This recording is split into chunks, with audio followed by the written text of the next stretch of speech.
All right, you want a story? Pull up a chair. This one's got everything.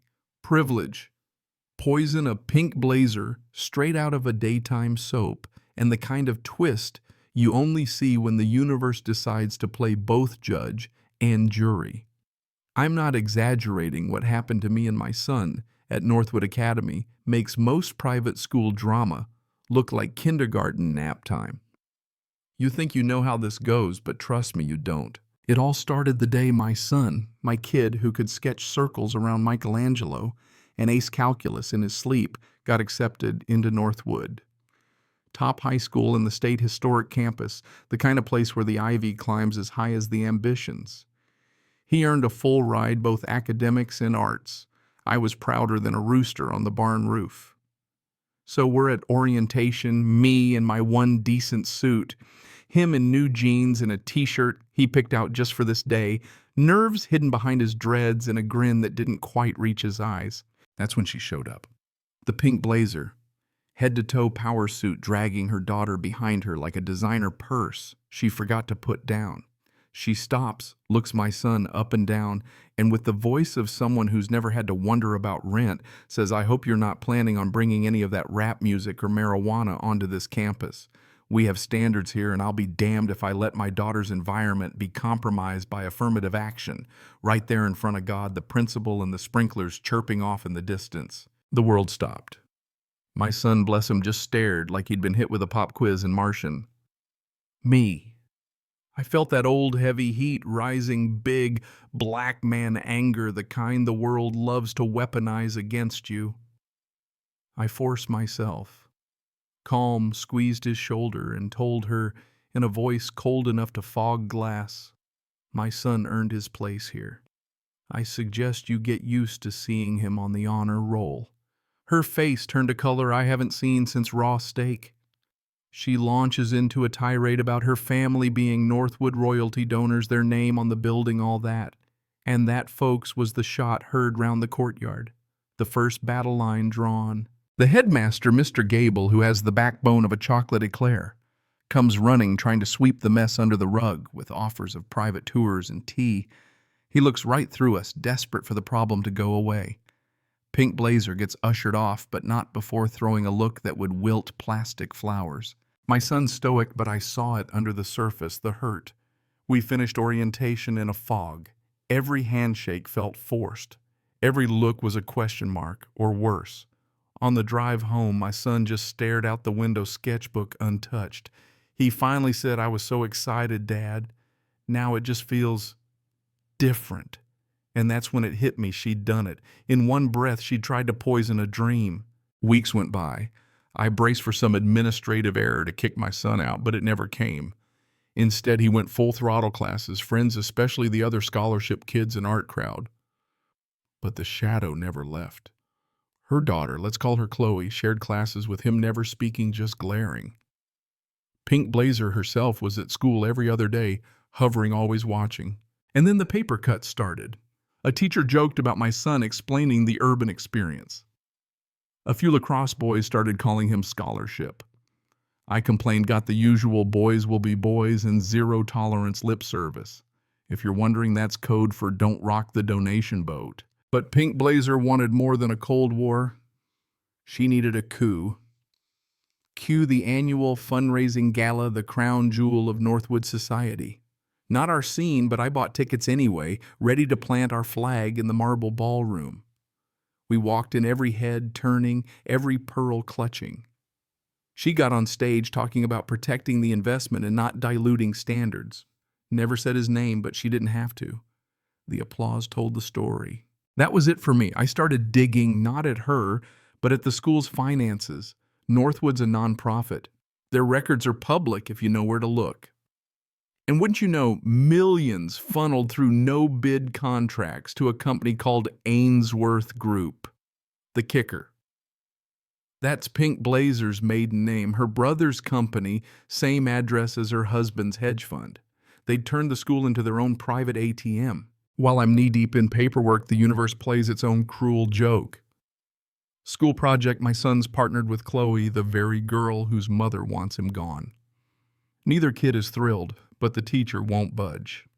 Chloe comes to our place for their first meeting looking like she expects a crime scene, not a home filled with art and laughter.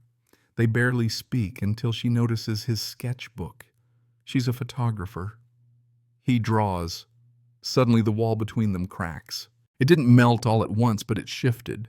The two became a team, her camera, his vision, exploring the old mill district for their project. They weren't enemies. They were artists stuck in the middle of a war their parents didn't even know they were fighting.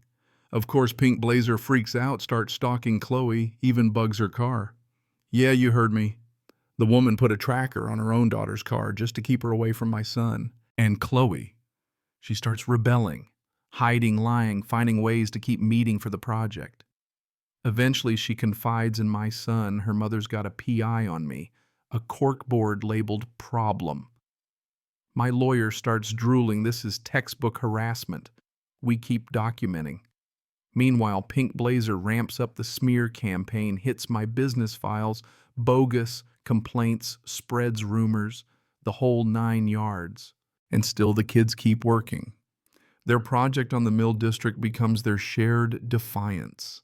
The day of their big presentation comes, bored parents, teachers, everyone packed into the auditorium. The kids crush it. Art history, hope for the future. The board is on its feet. Pink Blazer's face goes from smug to sour to full-on meltdown. She stands up, screams about poison and social justice nonsense. The board president shuts her down and calls her and her husband to his office. Turns out the financial bomb I'd dropped had landed right before the assembly. She's dragged out shrieking, her daughter's in tears. My son stands tall beside her. And just like that, the tide turns. The scandal breaks. Her husband is booted. The IRS comes sniffing. Their whole empire crumbles. My son and Chloe. Their project wins awards, becomes a model for change. Northwood gets new leadership, real reforms, a scholarship in my son's name. The poison doesn't just get removed, it's the fertilizer for something new.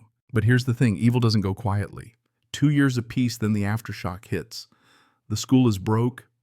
Turns out the husband had gambled the endowment on risky hedge funds. The board is desperate, calls me and shows me a list of demands from the disgraced husband, public exoneration for his wife, the scholarship renamed in their honor, a cushy job for Chloe. All in exchange for saving the school. I call my son, lay it all out. He's furious, says, let it burn before we bow to them. For once, I'm the pragmatist, seeing the cost of losing everything. He's the idealist, refusing to let villains write the ending. The board is split. I reach out to Chloe now in New York, free-building her own life. She's not having it either. I'm not a prize, I'm not their redemption, she says. Then Pink Blazer rises from the ashes, online podcast, cable news, spinning herself as the victim of a left-wing mob blaming us for the school's downfall. Public pressure mounts. The school is circling the drain. That's when the kids, my son and Chloe, come up with the real twist. They dig through the school's archives, and what do they find? A forgotten land deed, nearly 50 acres of prime riverfront property the school unknowingly still owns, worth a fortune, more than enough to rebuild from scratch. Suddenly the power flips. The husband's leverage evaporates. He's offered a standard consulting fee to clean up his own mess. No glory, no public apology, no scholarship renaming. The family name gets scrubbed from the walls forever. The Pink Blazers podcast fizzles her story, irrelevant now that the school is secure.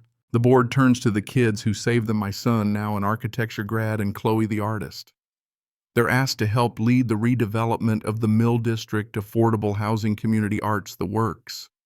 They're not just survivors, they're the architects of a new legacy. I still drive down to the construction site sometimes, watching them laugh, argue, build, turning the ruins of the past into something honest and new. See, the Pink Blazer thought legacy was a name carved on a wall. She was wrong. True legacy is what you build, not what you steal. And if you ask me, that's the only history worth passing on. So let me throw it to you. What would you have done? Compromise to save it all, or let the poison burn out on its own? Ever had to choose between survival and your soul? Drop your story below. because sometimes the real legacy isn't what you leave behind, it's what you refuse to become.